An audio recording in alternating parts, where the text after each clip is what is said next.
নমস্কার বন্ধুরা, আমি আমার চ্যানেলের পক্ষ থেকে সবাইকে স্বাগত জানাচ্ছি। তো আমি আজকে একটা ওড়না বানাবো। ওড়না মানে যেগুলো বিয়েতে নেওয়া হয়, কনের সাজে প্রয়োজন পড়ে সেরকম ওড়না।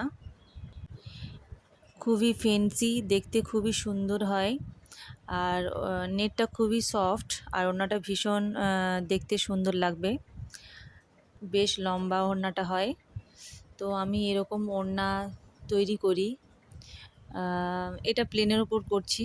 আমি পুঁথি দেওয়া ওড়নাও বানাই। পুঁথিগুলো আমি হাতে কাজ করি, পুঁথির ওয়ার্ক করি। এটা প্লেনের ওপর বানালাম। এরকম আরও অনেক ওড়না আমি বানিয়েছি, তো সেই ভিডিওগুলো বা সেই ছবিগুলো আমি তোমাদের দেখাবো। এটা আমি কিভাবে বসাচ্ছি লেসটা সেটা তোমাদেরকে দেখাচ্ছি।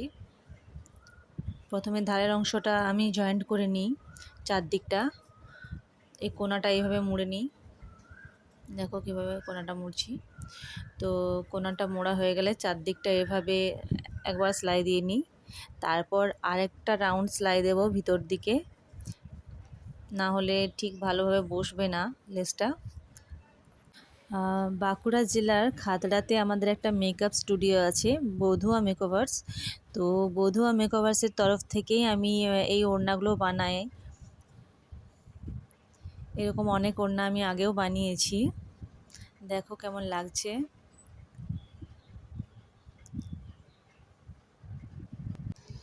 এরকম বিভিন্ন টাইপের ওড়না আমরা বানাই। এটা রেড কালারের ওপর, কিন্তু আমরা অন্য কালারও বানাই, যেমন পিঙ্ক কালার বা গোল্ডেন কালারের। এগুলো এরকম টাইপের কালারও আমাদের কাছে আছে।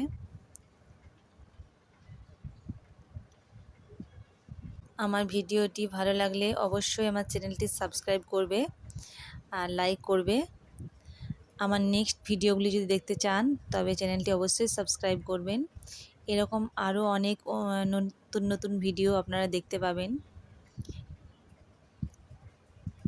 কারোর যদি কিছু জানার থাকে তাহলে আমাকে কমেন্ট বক্সে কমেন্ট করতে পারো। দেখো প্রায় ওড়নাটা ফিনিশ হয়ে এসছে।